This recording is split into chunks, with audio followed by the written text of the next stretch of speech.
आप सभी को आज की सुबह की रोशनी के साथ जय प्रभु यीशु मसीह की।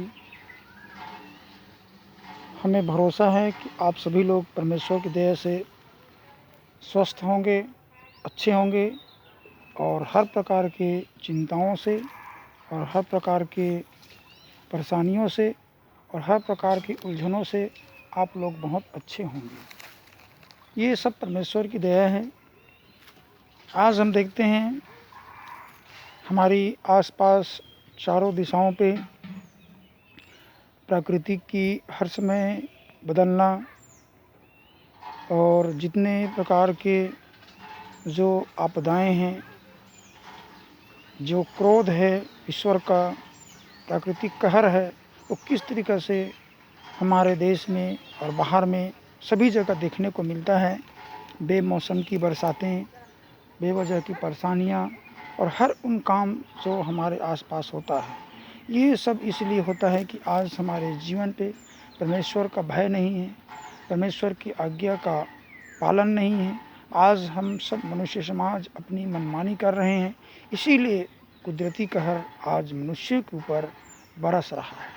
तो इन सब चीज़ से बचने के लिए मनुष्य कितना भी विकास कर ले, कितना भी बुद्धिमान हो जाए, कितना भी किसी भी चीज़ की आविष्कार कर ले, लेकिन मनुष्य मात्र ही है। वो तो घास के फूल के समान है, लेकिन ईश्वर है। वो अपनी महिमा किसी को नहीं देता। उन्होंने वो वचनों में कहा है, देखो पृथ्वी मेरा पैर रखने की जगह है और स्वर्ग मेरा सिंहासन है। तो हम उसकी किस प्रकार से उपमा देंगे, किसको उसके तुल्य बनाएंगे? तो इसीलिए हम उसके किसी भी एक निश्चित एक जगह, एक स्थान या एक वस्तु पे उसको हम नहीं ढाल सकते। इसीलिए आज ईश्वर का क्रोध मनुष्य समाज के ऊपर पड़ा है।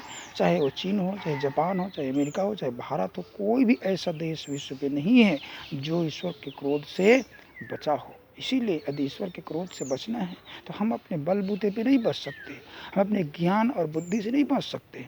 हम उनसे प्रार्थना करके, परमेश्वर के वचनों में एक दास है योना, जिसको एक शहर है निनवे, जहाँ पे बहुत सारी अधर्म भर गया था, उसको वहाँ पे भेजा गया।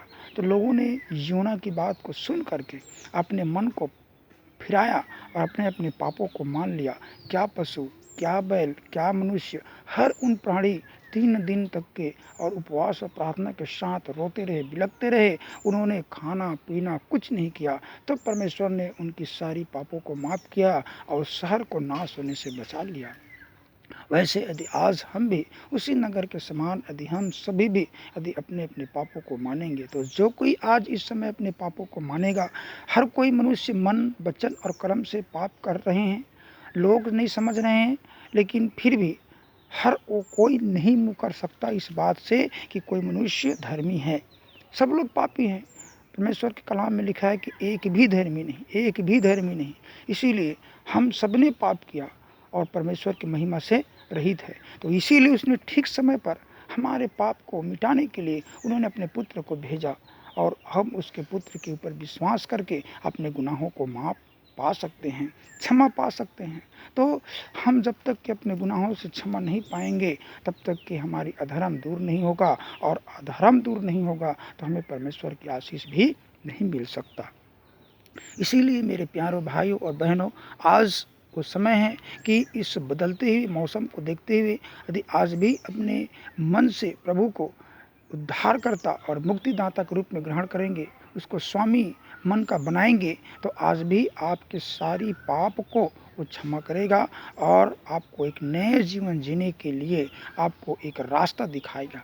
इसलिए आज वो समय है कि हम अपने जीवन से वो पिता परमेश्वर को समर्पित करें, उनको सौंपें और उनको अपना स्वामी बनाएं, ताकि आने वाला समय में वह हमारी स्वामी सदा के लिए बने रहे और हमारे जीवन में जितने परिवार में आपसी जो मतभेद है, आपसी उलझन है, एक दूसरे के प्रति कपट, ईर्ष्या, जलन, रोष, बैर भाव सब है, वो सब को ख़त्म करके प्रेम, आनंद, शांति, कृपा, भलाई, इन सब में परमेश्वर जो 9 प्रकार के जो वरदानें हैं वो सबसे भर देगा। तो इसीलिए जितने भाई बहन आज इस प्रार्थना में परमेश्वर की संगति के लिए अपना जीवन को सौंपेंगे, आज परमेश्वर उनको सारी चिंताओं से, सारी समस्याओं से उनको आज आज़ाद करेगा। तो आइए हम अपने जीवन को परमेश्वर के हाथों में सौंपें और प्रार्थना के साथ परमेश्वर को अपना मुक्तिदाता और उद्धारकर्ता ग्रहण करें।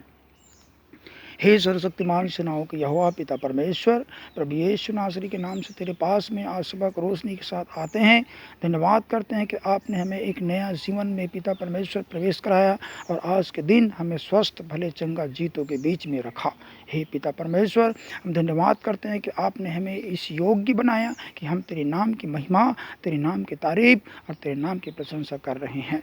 हे पिता परमेश्वर, प्रभु यीशु नासरी के नाम से अपने जीवन को तेरे हाथों में सौंपते हैं और प्रभु जी हम धन्यवाद करते हैं कि आपने अपने पास बुलाने का हमें अपने पुत्र के उस महान बलिदान के द्वारा एक रास्ता तैयार किया। हे पिता परमेश्वर, प्रार्थना करते हैं जितने भाई और बहन आज संसार से सताए हुए हैं, परिवार से उलझन में फंसे हुए हैं, कोई आर्थिक स्थिति से, कोई शारीरिक स्थिति से, कोई मानसिक स्थिति से, जो कोई आज तुझको व्यक्तिगत उद्धारकर्ता और मुक्तिकर्ता ग्रहण करना है प्रभु जी, उनके जीवन में उनके सारे आंसुओं को पोंछ डालिए। हे पिता परमेश्वर, हे राजाओं को राजा, हे प्रभु, आज इस प्रार्थना के द्वारा जितने भाई और बहन अपने अपने पापों को मानकर उसको अंगीकार करेंगे प्रभु, आज उनके जीवन में सुख और शांति को आप उड़ेल देंगे।